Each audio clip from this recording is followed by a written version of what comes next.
بسم اللہ الرحمن الرحیم۔ السلام علیکم۔ اصحاب کہف میں سے ایک شخص کا بازار میں جانا اور اس کو گرفتار کر کے بادشاہ کے محل میں پہنچا دینا۔ ہماری ویڈیو کو لائک کریں، کمنٹ کریں، شیئر کریں اور لیٹسٹ اپڈیٹ کے لیے چینل کو سبسکرائب کریں اور بیل آئیکن پر کلک کریں۔ اصحاب کہف ارادہ الہی سے موت کا مشاہدہ کر چکے تھے اور اس طویل المدت نیند سے بیدار ہونے کے بعد وہ ایک دوسرے سے پوچھنے لگے کہ ہم کتنی دیر تک سوئے ہیں۔ انہوں نے سورج پر نگاہ ڈالی تو وہ اوپر آ چکا تھا۔ اس سے انہوں نے اندازہ لگایا کہ ہم ایک دن کا کچھ حصہ سوئے ہیں۔ پھر ان لوگوں کو بھوک کا احساس ہوا۔ انہوں نے اپنے میں سے ایک شخص تملیخہ نامی کو شہر بھیجنے کا ارادہ کیا۔ اسے چاندی کا ایک سکہ دیا اور کہا کہ وہ ایک ناواقف شخص کی صورت میں شہر میں داخل ہو اور کھانے پینے کا سامان لے آئے۔ جناب تملیخہ نے چرواہے کا لباس پہنا تاکہ انہیں کوئی پہچان نہ سکے۔ وہ بڑی احتیاط کے ساتھ شہر میں داخل ہوئے، لیکن انہوں نے اس شہر کا سارا منظر ہی مختلف پایا۔ جو کچھ ذہن میں تھا ہر چیز اس کے برخلاف دیکھی۔ لباس کا ڈیزائن، لوگ اور ان کا انداز گفتگو، سب کچھ تبدیل ہو چکا تھا۔ انہوں نے شہر کے دروازے پر ایک لہراتا ہوا پرچم دیکھا جس کے اوپر لکھا تھا کہ لا الہ الا اللہ عیسیٰ رسول اللہ۔ جناب تملیخہ یہ سب دیکھ کر حیران و پریشان ہو گئے۔ انہوں نے اپنے آپ سے کہا میں خواب دیکھ رہا ہوں۔ بہرحال وہ بازار آئے، تندور پر پہنچے، روٹیاں پکانے والے سے پوچھا اس شہر کا کیا نام ہے؟ اس نے کہا افسوس۔ تملیخہ نے پھر پوچھا تمہارے بادشاہ کا نام کیا ہے؟ نانبائی نے کہا عبد الرحمن۔ تملیخہ نے اس سے کہا یہ سکہ لو اور مجھے روٹیاں دو۔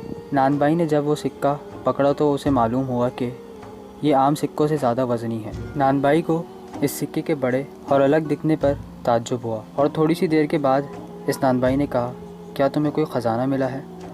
جناب تملیخہ نے کہا یہ خزانہ نہیں ہے بلکہ یہ وہ پیسے ہیں جو میں نے 3 روز قبل کھجوریں بیچ کر حاصل کیے تھے۔ پھر اس شہر کو ترک کر دیا تھا کیونکہ اس شہر کے باسی دقیانوس کی پوجا پاٹ کرتے تھے۔ نانبائی نے تملیخہ کا ہاتھ پکڑا اور بادشاہ کے پاس لے آیا۔ بادشاہ نے نانبائی سے کہا کہ اس شخص کا کیا معاملہ ہے؟ نانبائی نے کہا کہ اس شخص کو خزانہ ملا ہے۔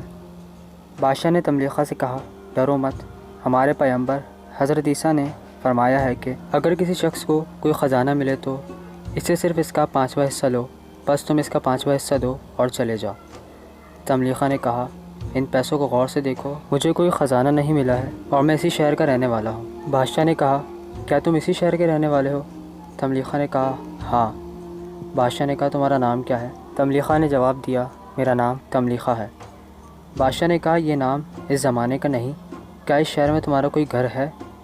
تملیخہ نے کہا ہاں، آپ گھوڑے پر سوار ہو اور میرے ساتھ چلیں، میں آپ کو اپنا گھر دکھاتا ہوں۔ بادشاہ اور کچھ لوگ سوار ہوئے اور تملیخہ کے ہمراہ اس کے گھر کی طرف روانہ ہوئے۔ تملیخہ نے اپنے گھر کی طرف اشارہ کرتے ہوئے کہا میرا گھر یہ ہے۔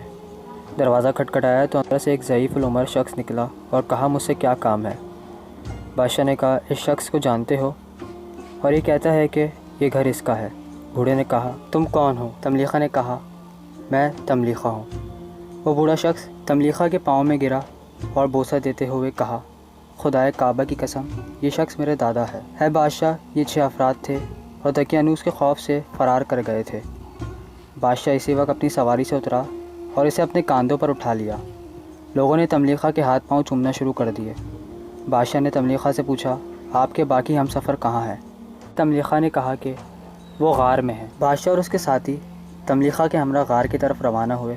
جب غار کے نزدیک پہنچے تو تملیخہ نے کہا سب سے پہلے میں اپنے دوستوں کے پاس جاتا ہوں اور انہیں ساری داستان سناتا ہوں، آپ لوگ بعد میں آ جانا، کیونکہ اگر اسی طرح شور و غل کرتے ہوئے ان کے پاس گئے تو وہ ڈر جائیں گے اور سمجھیں گے کہ دقیانوس کے سپاہی انہیں گرفتار کرنے آ رہے ہیں۔ بادشاہ اور باقی لوگ ادھر ہی رک گئے۔ جناب تملیخہ جلدی سے غار کے اندر گئے۔ ان کے ساتھیوں نے ان کا پرجوش استقبال کیا اور انہیں گلے لگاتے ہوئے کہا اس خدا کا لاکھ لاکھ شکر ہے کہ جس نے آپ کو دقیانوس کے ظلم سے محفوظ رکھا اور آپ صحیح و سالم واپس آ گئے۔ جناب تملیخہ نے کہا دقیانوس کے بارے میں کوئی بات نہ کرو، آپ لوگ کتنی مدت اس غار میں سوئے ہیں؟ انہوں نے کہا 1 دن یا اس کا کچھ حصہ۔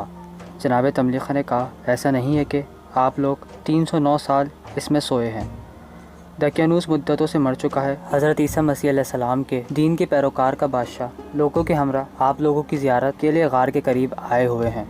دوستوں نے کہا کیا آپ یہ چاہتے ہیں کہ ہمیں دنیا والوں کے لیے فتنہ و کشمکش کا سبب بنائیں؟ جناب تملیخہ نے کہا آپ لوگوں کا کیا خیال ہے؟ انہوں نے کہا ہمارا نظریہ تو یہ ہے کہ خداوند متعال کی بارگاہ میں دعا کریں کہ وہ ہماری روحیں قبض کر لے۔ سب نے مل کر دعا کے لیے ہاتھ اٹھائے اور یہی دعا کی تو اللہ تبارک و تعالیٰ نے دوبارہ انہیں گہری نیند میں سلا دیا۔ غار کا دروازہ خود بخود بند ہو گیا۔ بادشاہ اور ساتھی غار کے نزدیک آئے۔ تلاش کے باوجود کوئی نہ ملا اور نہ ہی غار کا دہانہ تلاش کر سکے۔ جب کوئی نہ ملا تو بادشاہ نے ان کے احترام میں غار کے باہر ایک مسجد تعمیر کروا دی۔